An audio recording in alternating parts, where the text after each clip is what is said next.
Hi friends, welcome back to our channel.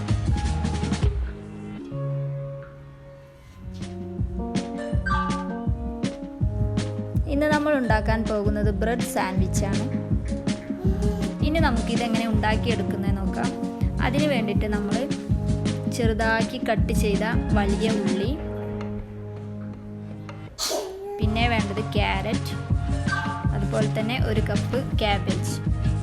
ഇനി നമുക്ക് ഇതിലേക്ക് വേണമെന്നുണ്ടെങ്കിൽ കുക്കുംബർ ആഡ് ചെയ്യാം, പിന്നെ ചിക്കനോ അങ്ങനെ എന്താ വെച്ചാൽ നമുക്ക് ആഡ് ചെയ്യാം കേട്ടോ.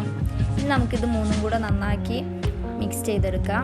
അതിലേക്ക് 2 ടീസ്പൂൺ സുർക്ക, ആവശ്യത്തിന് ഉപ്പ് ചേർത്ത് നമുക്കൊരു അരമണിക്കൂർ റെസ്റ്റ് ചെയ്യാൻ വെക്കാം. ഇനി നമുക്കിതിലേക്ക് ബ്രെഡ് പീസ്, നമ്മൾ തയ്യാറാക്കി വെച്ച വെജിറ്റബിള്, പിന്നെ മൈനസ്, കെച്ചപ്പ്. ഇനി ഇതെങ്ങനെ തയ്യാറാക്കുന്നത് നോക്കാം. ആദ്യം നമ്മളൊരു ബ്രെഡ് പീസ് എടുത്ത് അതിൻ്റെ മുകളിലോട്ട് നന്നായിട്ട് കെച്ചപ്പ് തേക്കുക.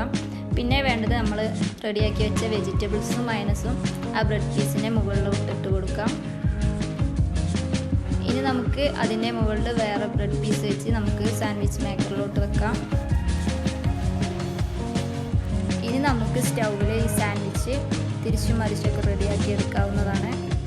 വളരെ പെട്ടെന്ന് റെഡിയാവുന്നൊരു സ്നാക്സാണ്. എല്ലാവർക്കും കഴിക്കാൻ പറ്റുന്നൊരു ഡിഷാണ്. വെജിറ്റബിൾസ് ആയതുകൊണ്ട് എല്ലാവർക്കും കഴിക്കാൻ പറ്റും.